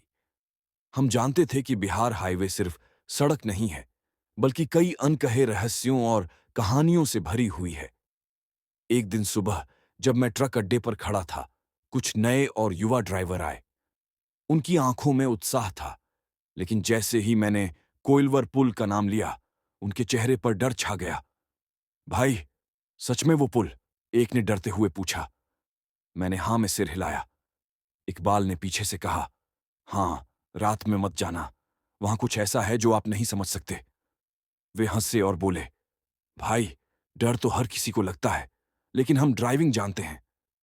मैंने धीरे से कहा, समझ लो, डर सिर्फ आंखों से नहीं, दिल से महसूस होता है, और जो वहां से गुजरता है उसे सिर्फ सावित्री देवी की ममता का एहसास होता है। रास्ते में अचानक एक नया हादसा हुआ। एक ट्रक उसी पुल के पास फंस गया। ड्राइवर और खलासी भागकर आए और बोले कि ट्रक अपने आप हिल रहा था, सामान गिर रहा था, और उन्होंने पीछे सफेद परछाई देखी। इकबाल ने सिर हिलाया। भाई, लगता है कहानी अभी खत्म नहीं हुई। मैंने धीरे से कहा, हाँ, ये पुल सिर्फ हमें ही नहीं, हर नए ड्राइवर को याद दिलाता है कि मेहनत और ममता की कदर करनी चाहिए, और अगर नहीं की, ये हमें कभी नहीं छोड़ता। उस दिन से मैं और इकबाल हर नए ड्राइवर को सलाह देने लगे, कैसे पुल पार करना है, कब डरना है और कब सम्मान देना है। हमने देखा कि पुल अब सिर्फ हमारे लिए नहीं, बल्कि पूरे बिहार हाईवे पर ड्राइवरों के लिए एक चेतावनी बन चुका है। नए ड्राइवर आते हैं, सीखते हैं, डरते हैं और सीखकर आगे बढ़ते हैं। रात में जब मैं घर लौटा, बेटे ने कहा, पापा, आपका ट्रक फिर से लौट आया।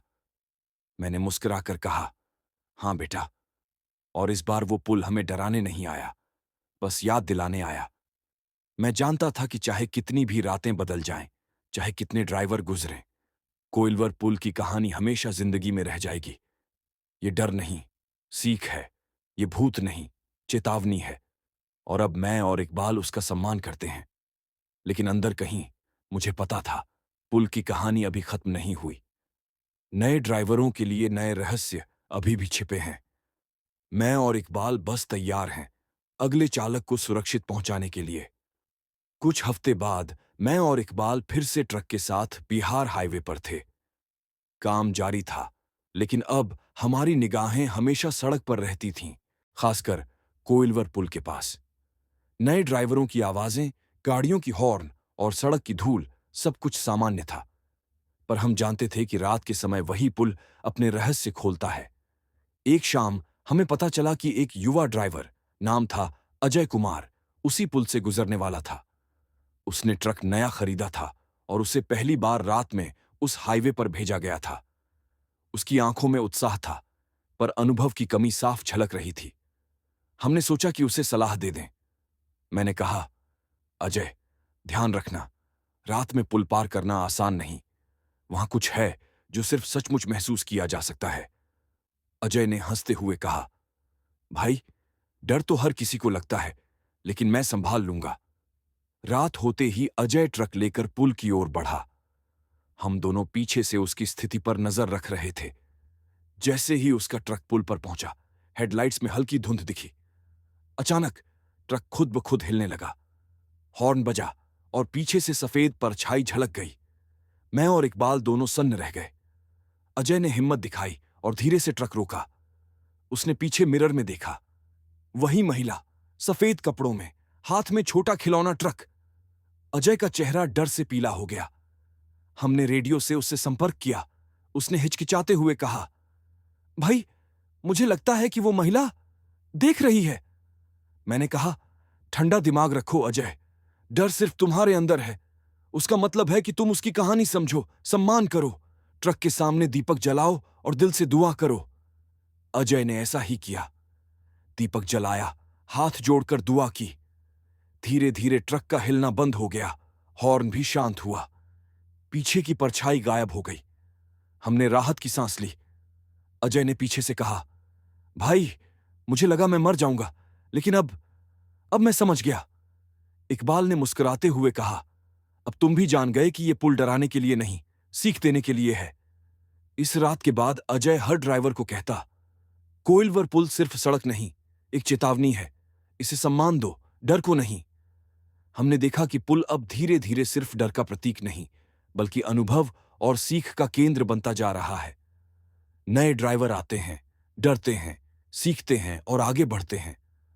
और मैं और इकबाल हर बार जब हम सड़क पर निकलते हैं, जानते हैं कि हमारा काम सिर्फ ट्रक चलाना नहीं, नए ड्राइवरों को सुरक्षित रखना और कोइलवर पुल की कहानी उन्हें सही तरीके से बताना भी है। कुछ हफ्तों के अनुभव के बाद मुझे और इकबाल को एहसास हुआ कि कोइलवर पुल की शक्ति अब और भी बढ़ गई है। पहले सिर्फ हमारा डर और सावित्री देवी की अधूरी ममता दिखाई देती थी, लेकिन अब नए ड्राइवरों के अनुभवों से पता चला कि पुल किसी के इरादों और नियत को भी परखता है। अजय के अनुभव के बाद हमें कई अन्य ड्राइवरों की बातें सुनने को मिलीं। कोई कहता था कि पुल पर सफेद परछाई ने उसके ट्रक के दरवाजे खटखटाए। कोई कहता था कि सामान अपने आप हिलने लगा। लेकिन सबसे अजीब बात यह थी कि हर कोई पुल पार करके सुरक्षित निकलता, अगर उसने दिल से सम्मान और दुआ की। इकबाल ने कहा, भाई, अब लगता है कि यह सिर्फ डराने वाला नहीं, बल्कि सीख देने वाला बन गया है। मैंने सिर हिलाया। हाँ, अब इसका असर हर नए ड्राइवर तक पहुंच रहा है, और जो इसे समझते हैं उनके लिए सुरक्षित है, जो नहीं, उनके लिए डर हमेशा रहेगा। एक रात मैं और इकबाल पुल की तरफ ट्रक लेकर जा रहे थे। सड़क सुनसान थी और हल्की धुंध फैल रही थी। हम दोनों चुप थे, बस इंजन की गड़गड़ाहट और हवा की सरसराहट सुनाई दे रही थी।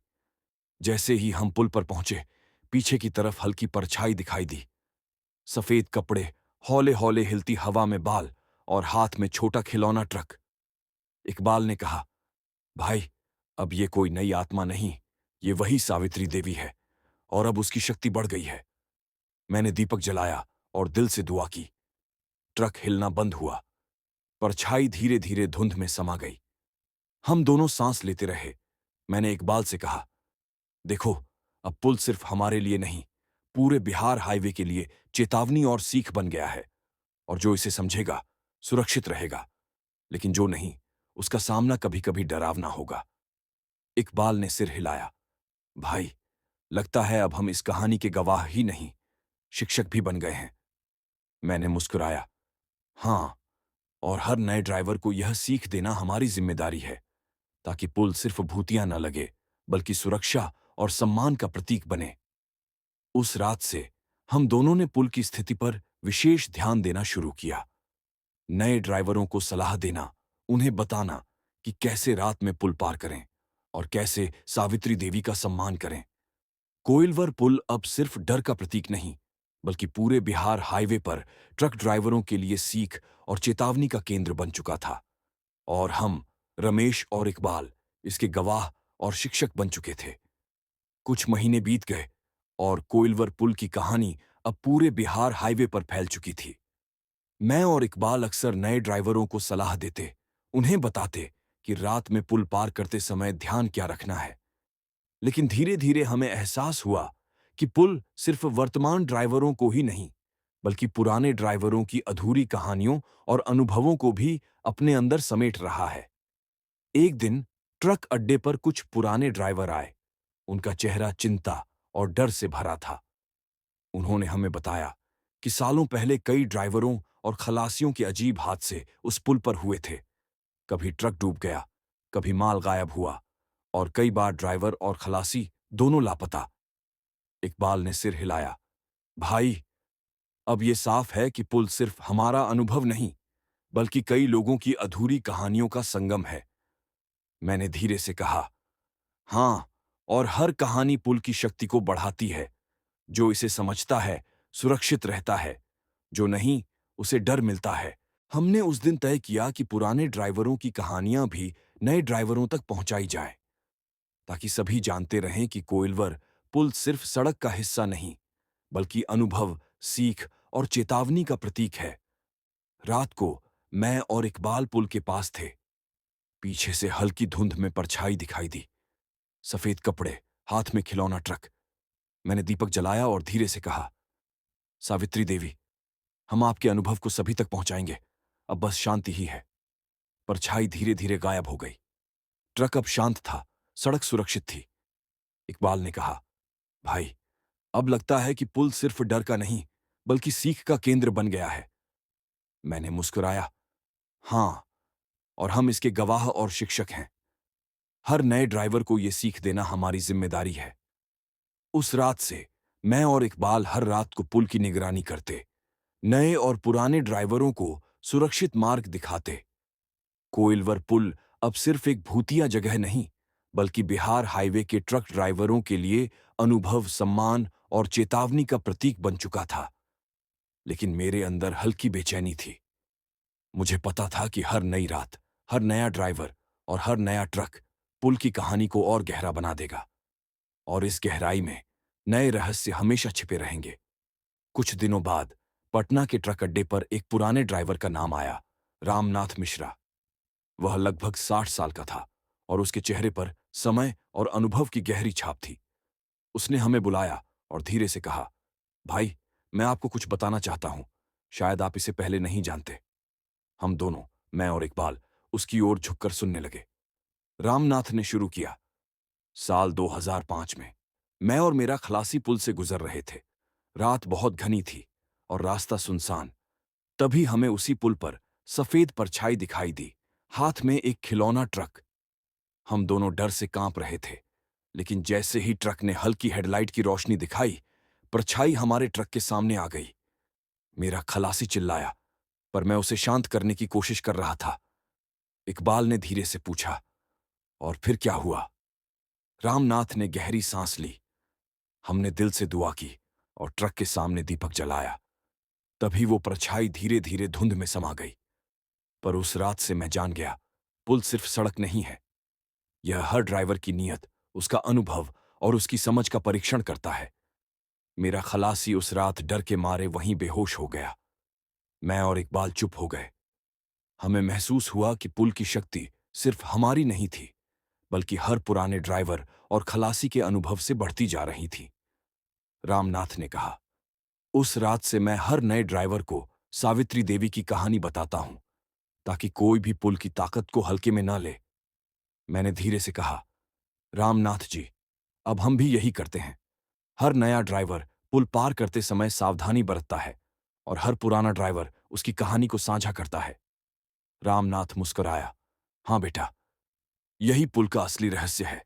डर तो हमेशा रहेगा, पर इसे समझकर, इसे सम्मान देकर कोई सुरक्षित निकल सकता है। उस रात मैं और इकबाल पुल के पास ट्रक खड़ा करके खड़े थे। हवा चल रही थी, धुंध घनी थी। पीछे हल्की हलचल हुई, वही सफेद परछाई, हाथ में खिलौना ट्रक। मैंने दीपक जलाया और दिल से दुआ की। इस बार परछाई धीरे धीरे गायब हुई, लेकिन मेरे मन में एक एहसास हुआ, पुल की शक्ति अब और गहरी हो गई है।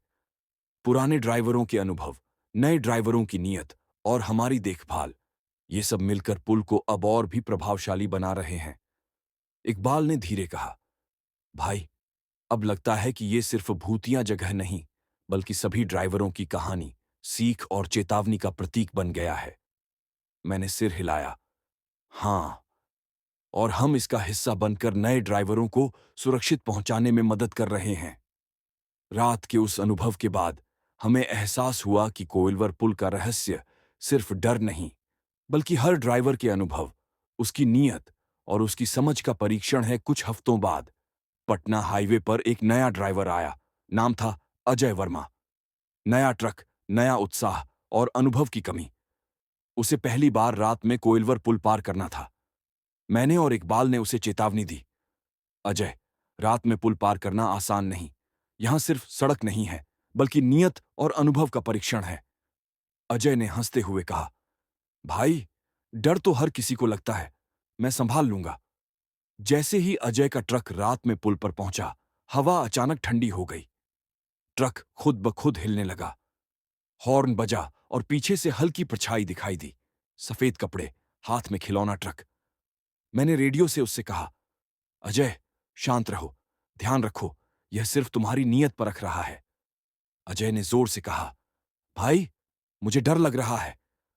हमने कहा, दीपक जलाओ, दिल से दुआ करो, बस यही तुम्हें सुरक्षित रखेगा। लेकिन अजय ने ध्यान नहीं दिया। उसने गुस्से में हॉर्न बजाया और तेज रफ्तार से ट्रक आगे बढ़ाया। तभी ट्रक अचानक झटका खा गया और उसके चारों तरफ सफेद धुंध छा गई। पीछे की परछाई तेजी से करीब आई। इकबाल ने धीरे से कहा, भाई, अब इसे सही करना होगा, उसकी नीयत सही नहीं है। मैंने दीपक जलाया और जोर से दुआ की। तभी ट्रक हिलना बंद हुआ, परछाई धीरे धीरे धुंध में समा गई और अजय का चेहरा डर से पीला था। ट्रक जैसे जैसे पुल पार करता गया, अजय ने कंपाते हुए कहा, भाई, अब समझ में आया, ये पुल सिर्फ डराने के लिए नहीं, बल्कि नियत और सम्मान की परीक्षा लेता है। इकबाल ने सिर हिलाया। हाँ, अगर नियत साफ होती तो सब आसान होता, लेकिन अब तुमने सीख लिया। इस घटना के बाद अजय ने हर नए ड्राइवर को बताया कि पुल पार करते समय सिर्फ सड़क नहीं देखनी है। दिल की नीयत, सम्मान और सही इरादे ही सुरक्षित पार करने की कुंजी है। हमने देखा कि कोइलवर पुल अब सिर्फ डर का प्रतीक नहीं, बल्कि नीयत, अनुभव और सीख का केंद्र बन गया। हर नया ड्राइवर इसे पार करता है, सीखता है और आगे बढ़ता है। और मैं और इकबाल हर रात जब ट्रक लेकर निकलते हैं, जानते हैं कि हमारा काम सिर्फ सड़क पर ड्राइव करना नहीं, नए ड्राइवरों को सुरक्षित पहुंचाना और पुल की कहानी सही तरीके से बताना भी है। कुछ हफ्तों बाद मैं और इकबाल रात में ट्रक लेकर कोइलवर पुल की तरफ जा रहे थे। हवा ठंडी थी, धुंध घनी थी और सड़क सुनसान। इस बार हमें पता चला कि एक अनुभवी ड्राइवर, सुनील मिश्रा, उस रात पुल पार करने वाला था। सुनील कई सालों से हाईवे पर ट्रक चला रहा था, लेकिन कोइलवर पुल के बारे में वह केवल अफवाहें ही जानता था। हमने उसे रेडियो से चेतावनी दी, सुनील, रात में पुल पार करना आसान नहीं। सावित्री देवी की कहानी को समझो और सम्मान के साथ ट्रक चलाओ। सुनील ने हंसते हुए कहा, भाई, मैं कई सालों से ट्रक चला रहा हूं, डर तो अब नहीं लगता। जैसे ही सुनील का ट्रक पुल पर पहुंचा, अचानक हवा तेज हो गई। ट्रक का हिलना शुरू हो गया। पीछे सफेद परछाई दिखाई दी, हाथ में वही खिलौना ट्रक। सुनील ने ध्यान नहीं दिया और तेज रफ्तार से आगे बढ़ा। मैं और इकबाल चुपचाप रेडियो से उसे समझाने की कोशिश कर रहे थे। दीपक जलाओ, दिल से दुआ करो, शांत रहो। सुनील ने कहा, मुझे अब डर नहीं लगता। और ट्रक तेजी से बढ़ा। तभी ट्रक अचानक जोर से झटका खा गया। हॉर्न अपने आप बजने लगा और पीछे की परछाई और भी नजदीक आ गई। इकबाल ने घबरा कर कहा, भाई, अब इसे रोकना होगा। उसकी नीयत सही नहीं है। ट्रक और वह पुल दोनों उसका परीक्षण कर रहे हैं। मैंने दीपक जलाया और जोर से दुआ की। इस बार सुनील की आंखें खुली और उसने अपने व्यवहार पर सोचा। धीरे धीरे उसने ट्रक की रफ्तार घटाई और ध्यान केंद्रित किया। जैसे ही ट्रक पुल पार करता गया, हॉर्न बंद हुआ, ट्रक हिलना बंद हुआ और परछाई धुंध में गायब हो गई। सुनील ने कंपकंपाते हुए कहा, अब समझ आया, पुल सिर्फ डराने के लिए नहीं, बल्कि नियत और सम्मान की परीक्षा लेता है। इकबाल ने सिर हिलाया। हां, चाहे कितना अनुभवी क्यों ना हो, हर ड्राइवर को पुल की शक्ति को समझना होगा। उस रात हमने महसूस किया कि कोइलवर पुल की शक्ति हर ड्राइवर की नीयत पर निर्भर करती है। डर या अहंकार से पार करने की कोशिश करने वाला असुरक्षित रहता है, जबकि सम्मान और सही इरादे रखने वाला सुरक्षित निकलता है। मैंने इकबाल से कहा, भाई, अब हम समझ गए कि हमारा काम सिर्फ ड्राइव करना नहीं, बल्कि नए और पुराने ड्राइवरों को सुरक्षित पहुंचाना और पुल की कहानी सही तरीके से बताना है। और इस तरह कोइलवर पुल अब सिर्फ भूतिया नहीं, बल्कि नियत, अनुभव और सम्मान का प्रतीक बन चुका था। हर रात हर नया ड्राइवर इसे पार करता, सीखता और सुरक्षित निकलता। कुछ हफ्तों बाद हमें खबर मिली कि एक नया ड्राइवर, विकास राणा, उसी रात कोइलवर पुल पार करने वाला था। विकास युवा था, नया ट्रक था और अनुभव कम। उसे हाईवे पर पहली बार अकेले रात में भेजा गया। हम जानते थे कि उसके लिए यह आसान नहीं होगा। जैसे ही विकास पुल के पास पहुंचा, हवा अचानक ठंडी हो गई। ट्रक का हिलना शुरू हुआ और पीछे से वही सफेद परछाई झलक गई। हाथ में छोटा खिलौना ट्रक। विकास ने डरते हुए रेडियो पर कहा, भाई, मुझे लगता है कुछ गलत हो रहा है। हमने कहा, दीपक जलाओ, दिल से दुआ करो, शांत रहो, नीयत साफ रखो, यही तुम्हें सुरक्षित रखेगा। लेकिन विकास ने अपनी नीयत पर ध्यान नहीं दिया। उसने हॉर्न बजाया और तेजी से ट्रक आगे बढ़ाया। तभी ट्रक जोर से झटका खा गया, सामान गिरने लगा और परछाई तेजी से करीब आ गई। विकास का डर चरम पर था। इकबाल ने कहा, भाई, अब इसे रोकना होगा। उसकी नीयत सही नहीं है, पुल उसे सिखाने वाला है। मैंने जोर से दीपक जलाया और दुआ की। धीरे धीरे विकास ने अपने गुस्से और अहंकार को छोड़कर ट्रक की रफ्तार घटाई। उसने दिल से दुआ की और तभी ट्रक हिलना बंद हुआ। परछाई धीरे धीरे धुंध में समा गई। विकास ने कंपकंपाते हुए कहा, अब समझ गया, पुल सिर्फ डराने के लिए नहीं है, ये नियत, इरादे और सम्मान की परीक्षा लेता है। इकबाल ने कहा, हां, नए ड्राइवरों के लिए ये सबसे बड़ा सबक है। अगर नीयत सही नहीं होगी, तो पुल की शक्ति उसे ठीक से समझाएगी। हमने देखा कि कोइलवर पुल की शक्ति हर ड्राइवर के इरादे और समझ पर निर्भर करती है। जो सही तरीके से इसे पार करता है, सुरक्षित रहता है। जो नहीं, उसे डर और अनुभव के माध्यम से सीखना पड़ता है। उस रात से मैं और इकबाल ने निर्णय लिया कि हर नए ड्राइवर को पुल की कहानी समझाना हमारी जिम्मेदारी है, ताकि हर कोई सुरक्षित गुजर सके और पुल का सम्मान बना रहे। कोइलवर पुल अब सिर्फ भूतिया नहीं, बल्कि नियत, अनुभव और सीख का प्रतीक बन चुका था। हर रात हर नया ड्राइवर इसे पार करता, सीखता और सुरक्षित निकलता। कुछ हफ्तों बाद हम दोनों, मैं और इकबाल, फिर से रात में ट्रक लेकर बिहार हाईवे पर थे। हवा ठंडी थी, धुंध घनी और सड़क सुनसान। कोइलवर पुल अब हमारे लिए सिर्फ डर या रहस्य नहीं रहा, बल्कि यह हर ड्राइवर की नीयत, इरादे और समझ का परीक्षण बन चुका था। उस रात हमें पता चला कि कुछ पुराने ट्रकों का सामान लगातार पुल के पास गायब हो रहा था। ड्राइवर परेशान थे और कंपनी के मालिक ने हमसे मदद मांगी। हमने तय किया कि हम खुद देखेंगे कि क्या हो रहा है। जैसे ही हम पुल के पास पहुंचे, हवा में हल्की सरसराहट और धुंध दिखाई दी। ट्रक की हेडलाइट्स में परछाई झलक गई। वही सफेद कपड़े वाली महिला, हाथ में खिलौना ट्रक। पर इस बार कुछ अलग था। उसने केवल परछाई नहीं दिखाई, बल्कि ट्रक के पास रखे कुछ बॉक्स हिलने लगे।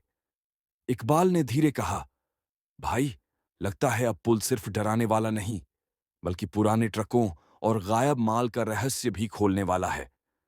मैंने सिर हिलाया। हाँ, इसे समझना होगा। दीपक जलाओ और ध्यान से देखो।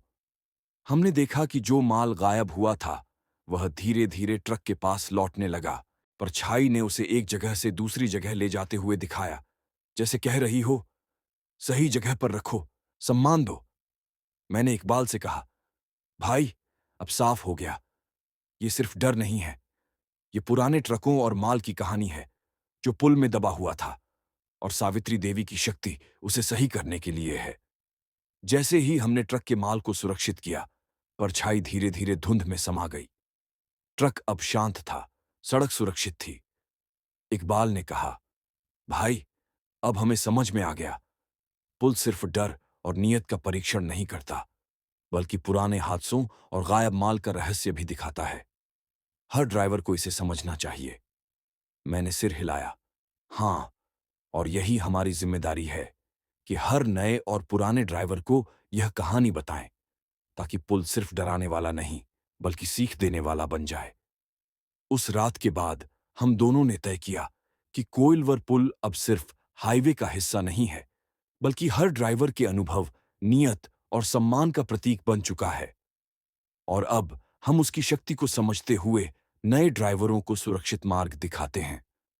कुछ हफ्तों बाद मैं और इकबाल फिर से रात में ट्रक लेकर बिहार हाईवे पर थे। इस बार हमें पता चला कि कुछ नए और पुराने ड्राइवर पुल से गुजरते हुए परेशान हो रहे थे। कुछ ने कहा कि ट्रक अचानक हिल रहा था, सामान गिर रहा था और पीछे से सफेद परछाई दिखाई दे रही थी। हमने सोचा कि इस बार हमें खुद जाकर स्थिति का सामना करना होगा। रात का समय था, धुंध घनी और हवा ठंडी। जैसे ही हम कोइलवर पुल के पास पहुंचे, ट्रक अचानक हिलने लगा। हॉर्न बजा और पीछे से वही सफेद परछाई दिखाई दी, हाथ में छोटा खिलौना ट्रक। इकबाल ने धीरे कहा, भाई, अब इसे रोकना होगा। नए ड्राइवरों के अनुभव भी इस पुल को और शक्तिशाली बना रहे हैं। मैंने दीपक जलाया और रेडियो से नए ड्राइवरों को चेतावनी दी, शांत रहो, दिल से दुआ करो, नीयत साफ रखो, यही तुम्हें सुरक्षित रखेगा। कुछ मिनटों तक ट्रक हिलता रहा। नए ड्राइवर कंपा रहे थे। तभी हमें एहसास हुआ कि पुल अब सिर्फ डराने का नहीं रहा, यह हर ड्राइवर के इरादे और नियत का परीक्षण कर रहा था। जैसे ही नए ड्राइवर ने अपने गुस्से और अहंकार को छोड़कर ध्यान केंद्रित किया और दिल से दुआ की, ट्रक हिलना बंद हुआ। परछाई धीरे धीरे धुंध में समा गई। ट्रक अब शांत था। इकबाल ने कहा, भाई, अब स्पष्ट हो गया, पुल सिर्फ डराने वाला नहीं, बल्कि नियत, अनुभव और सम्मान की परीक्षा है। जो इसे समझेगा सुरक्षित रहेगा, जो नहीं, उसे डर मिलेगा। हमने नए ड्राइवर को समझाया कि हर रात, हर नया ट्रक और हर नया ड्राइवर पुल की कहानी को और गहरा बना रहे हैं, और हमारी जिम्मेदारी है कि उन्हें सुरक्षित पार करने में मदद करें और कहानी सही तरीके से बताएं। उस रात हम दोनों ने महसूस किया कि कोइलवर पुल अब सिर्फ भूतिया नहीं, बल्कि बिहार हाईवे के हर ड्राइवर के लिए अनुभव, नियत और सम्मान का प्रतीक बन चुका है। और हर नए अनुभव से इसकी शक्ति और भी बढ़ रही थी। कुछ हफ्तों बाद हमें खबर मिली कि पुल के पास कुछ पुराने ड्राइवरों के अजीब अनुभव बढ़ गए थे। कुछ ने कहा कि रात में ट्रक अपने आप हिल रहे थे, सामान गिर रहा था और पीछे से सफेद परछाई दिखाई दे रही थी। कुछ पुराने ड्राइवरों ने कहा कि वे बचपन में हुए हादसों की याद महसूस कर रहे थे। मैं और इकबाल तय किया कि हमें खुद रात में जाकर देखना होगा। हम ट्रक लेकर पुल की तरफ निकले। धुंध घनी थी, हवा ठंडी और सड़क सुनसान। जैसे ही हम पुल के पास पहुंचे, ट्रक अचानक हिलने लगा। हॉर्न बजा और पीछे वहीं सफेद परछाई दिखाई दी। इकबाल ने कहा, भाई, अब हमें पुराने ड्राइवरों के अनुभव को समझना होगा। ये सिर्फ नए ड्राइवरों का परीक्षण नहीं, बल्कि पुराने हादसों का असर भी दिखा रहा है। मैंने दीपक जलाया और रेडियो से पुराने ड्राइवरों को शांत रहने की सलाह दी। कुछ मिनटों के बाद परछाई धीरे धीरे ट्रक के आसपास घूमने लगी। पुराने ड्राइवरों के अनुभव और यादें हमें दिख रही थीं। कुछ लापता सामान, कुछ दुर्घटनाएं और कुछ अधूरी कहानियां। हम समझ गए कि पुल हर ड्राइवर की नीयत और अतीत का परीक्षण कर रहा है। जैसे ही पुराने ड्राइवरों ने अपनी गलती और अहंकार को समझा, ट्रक हिलना बंद हो गया और परछाई धुंध में समा गई। ट्रक अब शांत था और सड़क सुरक्षित। इकबाल ने कहा, भाई, अब स्पष्ट हो गया, पुल सिर्फ डराने वाला नहीं, बल्कि नीयत, अनुभव और अतीत की कहानियों का परीक्षण भी करता है। जो इसे समझेगा, सुरक्षित रहेगा। जो नहीं, उसे डर मिलेगा। हमने नए और पुराने ड्राइवरों को समझाया कि हर रात, हर नया ट्रक और हर नया अनुभव पुल की शक्ति को बढ़ाता है, और हमारी जिम्मेदारी है कि उन्हें सुरक्षित पार करने में मदद करें और पुल की कहानी सही तरीके से बताएं।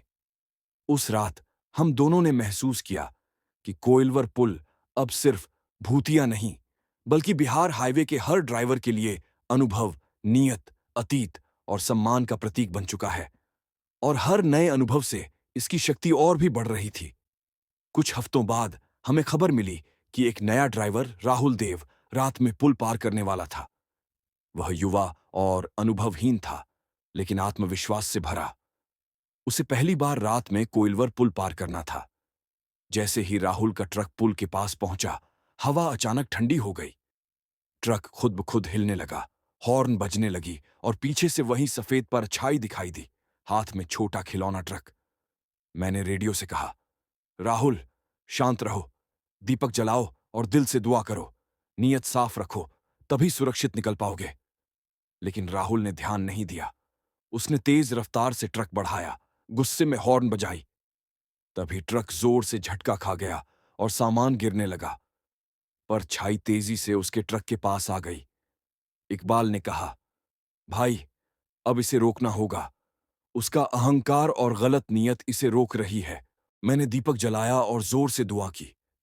राहुल ने अपनी नीयत को ठीक किया, गुस्सा छोड़ दिया और ध्यान केंद्रित किया। धीरे धीरे ट्रक हिलना बंद हुआ। परछाई धुंध में समा गई। राहुल का चेहरा डर से पीला था। उसने कंपाते हुए कहा, अब समझ आया, पुल सिर्फ डराने के लिए नहीं, बल्कि नीयत और सम्मान की परीक्षा लेता है। इकबाल ने कहा, हाँ, नए और पुराने ड्राइवरों के लिए यही सीख है। नीयत सही नहीं होगी तो पुल अपनी शक्ति दिखाएगा। उस रात हमने देखा कि कोइलवर पुल अब हर ड्राइवर की नीयत, अनुभव और अतीत का परीक्षण कर रहा है। जो इसे समझता है, सुरक्षित रहता है। जो नहीं, उसे डर और अनुभव के माध्यम से सीखना पड़ता है।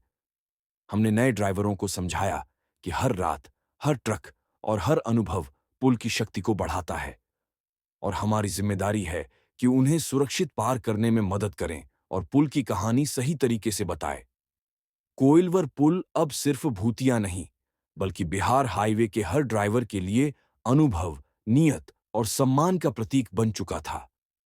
कुछ हफ्तों बाद हमें खबर मिली कि कुछ पुराने ड्राइवर फिर से पुल के पास अजीब अनुभव महसूस कर रहे थे। कई ने कहा कि ट्रक अपने आप हिल रहे थे, सामान गिर रहा था और पीछे से सफेद परछाई दिखाई दे रही थी। कुछ पुराने ड्राइवरों ने कहा कि वे अपने अतीत की अधूरी घटनाओं को महसूस कर रहे थे। मैं और इकबाल तय किया कि हमें खुद रात में जाकर देखना होगा। हमने ट्रक लेकर पुल की तरफ रुख किया। धुंध घनी थी, हवा ठंडी और सड़क सुनसान। जैसे ही हम पुल के पास पहुंचे, ट्रक अचानक हिलने लगा। हॉर्न बजा और पीछे वहीं सफेद परछाई दिखाई दी। इकबाल ने कहा, भाई, अब हमें पुराने ड्राइवरों की कहानियों को समझना होगा। ये सिर्फ नए ड्राइवरों का परीक्षण नहीं, बल्कि पुराने हादसों का असर भी दिखा रहा है। हमने देखा कि पुराने ड्राइवरों के अनुभव और यादें ट्रक के आसपास घूम रही थीं। कुछ लापता सामान, कुछ दुर्घटनाएं और कुछ अधूरी कहानियां। हम समझ गए कि पुल हर ड्राइवर की नीयत और अतीत का परीक्षण कर रहा है। जैसे ही पुराने ड्राइवरों ने अपनी गलती और अहंकार को समझा, ट्रक हिलना बंद हो गया और परछाई धुंध में समा गई। ट्रक अब शांत था और सड़क सुरक्षित। इकबाल ने कहा, भाई, अब स्पष्ट हो गया, पुल सिर्फ डराने वाला नहीं, बल्कि नियत, अनुभव और अतीत की कहानियों का परीक्षण भी करता है। जो इसे समझेगा, सुरक्षित रहेगा। जो नहीं, उसे डर मिलेगा। हमने नए और पुराने ड्राइवरों को समझाया कि हर रात, हर नया ट्रक और हर नया अनुभव पुल की शक्ति को बढ़ाता है, और हमारी जिम्मेदारी है कि उन्हें सुरक्षित पार करने में मदद करें और पुल की कहानी सही तरीके से बताएं। उस रात हम दोनों ने महसूस किया कि कोइलवर पुल अब सिर्फ भूतिया नहीं, बल्कि बिहार हाईवे के हर ड्राइवर के लिए अनुभव, नियत, अतीत और सम्मान का प्रतीक बन चुका है। और हर नए अनुभव से इसकी शक्ति और भी बढ़ रही। कुछ हफ्तों बाद हमें खबर मिली कि नए ड्राइवरों में पुल को लेकर डर और उत्सुकता दोनों बढ़ गए थे। कई ने कहा कि रात में ट्रक हिल रहे थे, सामान गिर रहा था और पीछे से सफेद परछाई दिखाई दे रही थी। कुछ ड्राइवरों ने डर के मारे ट्रक रोक दिए और भाग गए। मैं और इकबाल तय किया कि हमें खुद रात में जाकर स्थिति का सामना करना होगा। ट्रक लेकर हम कोइलवर पुल की तरफ निकले। धुंध घनी थी, हवा ठंडी और सड़क सुनसान। जैसे ही हम पुल के पास पहुंचे, ट्रक अचानक हिलने लगा। हॉर्न बजा और पीछे वहीं सफेद परछाई दिखाई दी। इकबाल ने कहा, भाई, अब हमें नए ड्राइवरों की नीयत और समझ को परखना होगा। पुल सिर्फ डराने वाला नहीं, बल्कि सीख देने वाला है। हमने देखा कि कुछ नए ड्राइवरों ने गलती की थी। उनका अहंकार और जल्दबाजी ट्रक को अस्थिर कर रही थी। हमने दीपक जलाया और जोर से दुआ की। धीरे धीरे ट्रक हिलना बंद हुआ, परछाई धुंध में समा गई।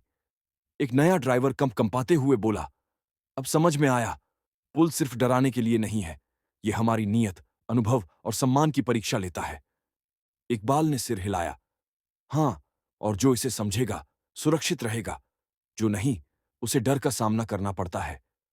उस रात हमने देखा कि कोइलवर पुल हर ड्राइवर की नीयत और समझ का परीक्षण कर रहा था। नए ड्राइवर अब धीरे धीरे सीख रहे थे कि अहंकार और जल्दबाजी से कुछ हासिल नहीं होता। हमने तय किया कि हर नए ड्राइवर को रात में सावधानी बरतने, दीपक जलाने और दिल से दुआ करने की सलाह देंगे। पुल अब सिर्फ भूतिया नहीं, बल्कि बिहार हाईवे के हर ड्राइवर के लिए अनुभव, नियत, सम्मान और सीख का प्रतीक बन चुका था। कुछ हफ्तों बाद कोइलवर पुल की कहानी अब पूरे बिहार हाईवे पर फैल चुकी थी। नए और पुराने ड्राइवर सभी इसे जानते थे। लेकिन उस रात कुछ ऐसा हुआ जिसे हमने पहले कभी अनुभव नहीं किया। रात थी, धुंध घनी और हवा तेज। मैं और इकबाल अपने ट्रक में थे और पीछे से 3 नए ड्राइवर उसी पुल से गुजर रहे थे। उनके ट्रक एक साथ पास आए और अचानक हवा में हल्की सरसराहट हुई। पीछे सफेद परछाई दिखाई दी, हाथ में खिलौना ट्रक। इकबाल ने कहा, भाई, लगता है कि पुल अपनी पूरी शक्ति दिखाने वाला है। तीनों ड्राइवरों को एक साथ परखना होगा। जैसे ही ट्रक पुल पर पहुंचे, ट्रक हिलने लगे, हॉर्न बजने लगी और सामान अपने आप हिलने लगा। नए ड्राइवर डर के मारे कंपा रहे थे। मैंने दीपक जलाया और जोर से दुआ की। धीरे धीरे परछाई हर ट्रक के पास घूमने लगी। हमने देखा कि यह सिर्फ डराने के लिए नहीं थी। यह हर ड्राइवर की नीयत, अहंकार और अनुभव का परीक्षण कर रही थी। कुछ ने जल्दी में गलती की, कुछ ने अहंकार दिखाया। जैसे ही उन्होंने दिल से दुआ की और अहंकार छोड़ दिया, ट्रक हिलना बंद हुआ, परछाई धुंध में समा गई। सभी ड्राइवर सुरक्षित पुल पार करने में कामयाब रहे। इकबाल ने कहा, भाई, अब स्पष्ट हो गया, पुल सिर्फ डराने वाला नहीं, बल्कि नियत, अनुभव और सम्मान का सबसे बड़ा परीक्षा केंद्र है। मैंने सिर हिलाया, हाँ, और अब यह सबका अनुभव बन चुका है। पुराने और नए ड्राइवरों की कहानियां मिलकर इसे और शक्तिशाली बना रही हैं। उस रात हमने महसूस किया कि कोइलवर पुल अब सिर्फ भूतिया नहीं, बल्कि बिहार हाईवे के हर ड्राइवर के लिए सीख, नियत, अनुभव और सम्मान का प्रतीक बन चुका है। हर नया अनुभव इसे और मजबूत बनाता है, और हर ड्राइवर जो इसे समझता है, सुरक्षित रहता है। हमने तय किया कि अब हमारी जिम्मेदारी है कि हम हर नए और पुराने ड्राइवर को सही मार्ग दिखाएं और पुल की कहानी उन्हें सुरक्षित पार करने की सीख दे। और इस तरह कोइलवर पुल की कहानी समाप्त नहीं हुई। यह हर रात नए ड्राइवरों के लिए चुनौती, अनुभव और सम्मान का प्रतीक बनकर रह गई। यह रात सबसे अलग थी। धुंध घनी, हवा ठंडी और सड़क सुनसान। मैं और इकबाल अपने ट्रक में थे और कोइलवर पुल की ओर बढ़ रहे थे। हमें एहसास था कि यह रात कुछ अलग होने वाली है। पुल के पास पहुंचते ही हवा और ठंडी हो गई। ट्रक खुद ब खुद हिलने लगा, हॉर्न बजने लगी और पीछे से वही सफेद परछाई दिखाई दी। हाथ में खिलौना ट्रक, लेकिन इस बार परछाई अधिक स्पष्ट और बड़ी लग रही थी। इकबाल ने कहा, भाई, लगता है पुल अपनी पूरी शक्ति दिखाने वाला है। ये आखिरी परीक्षा है। जैसे ही ट्रक पुल पर पहुंचा, पिछली घटनाओं की यादें लौट आईं। नए ड्राइवरों की नीयत, पुराने ड्राइवरों की अधूरी कहानियां, सामान की चोरी और डरावने झटके। परछाई अब हमारे ट्रक के चारों ओर घूम रही थी, लेकिन हम डरने के बजाय शांत रहे। मैंने दीपक जलाया और दिल से दुआ की। इकबाल ने भी हाथ जोड़कर नीयत साफ की। अचानक ट्रक का हिलना बंद हो गया, हॉर्न बंद हो गया और परछाई धीरे धीरे धुंध में समा गई। हमने महसूस किया, यह आखिरी सबक था। पुल का सबसे बड़ा रहस्य यह था कि यह सिर्फ डर, भूत या परछाई नहीं है। यह हर ड्राइवर की नीयत, अनुभव, सम्मान और धैर्य का परीक्षण करता है। जो इसे समझता है, सुरक्षित रहता है। जो नहीं, उसे डर और अनुभव के माध्यम से सीखना पड़ता है। इकबाल ने धीरे कहा, भाई, अब सब साफ है। पुल सिर्फ भूतिया नहीं, ये एक शिक्षक है। ये हर नए और पुराने ड्राइवर को सिखाता है कि सड़क पर डर, अहंकार और जल्दबाजी का कोई स्थान नहीं। मैंने सिर हिलाया। हाँ, और हमारी जिम्मेदारी यही है कि हम हर ड्राइवर को यह कहानी सुनाएं और सुरक्षित पार होने का तरीका दिखाएं। कोइलवर पुल अब सिर्फ बिहार हाईवे का हिस्सा नहीं, बल्कि अनुभव, सम्मान और सीख का प्रतीक बन चुका है। उस रात हम दोनों ने पुल पार किया और महसूस किया कि अब हम न केवल गवाह हैं, बल्कि शिक्षक भी बन गए हैं। हर नया ड्राइवर, हर नया ट्रक और हर नई रात, ये सब कोइलवर पुल की कहानी को और गहरी और इसकी शक्ति को और अधिक प्रभावशाली बनाते हैं। और इस तरह कोइलवर पुल की कहानी समाप्त नहीं हुई। यह हर ड्राइवर के दिल में अनुभव, सम्मान और सीख का प्रतीक बनकर हमेशा जीवित रहेगा।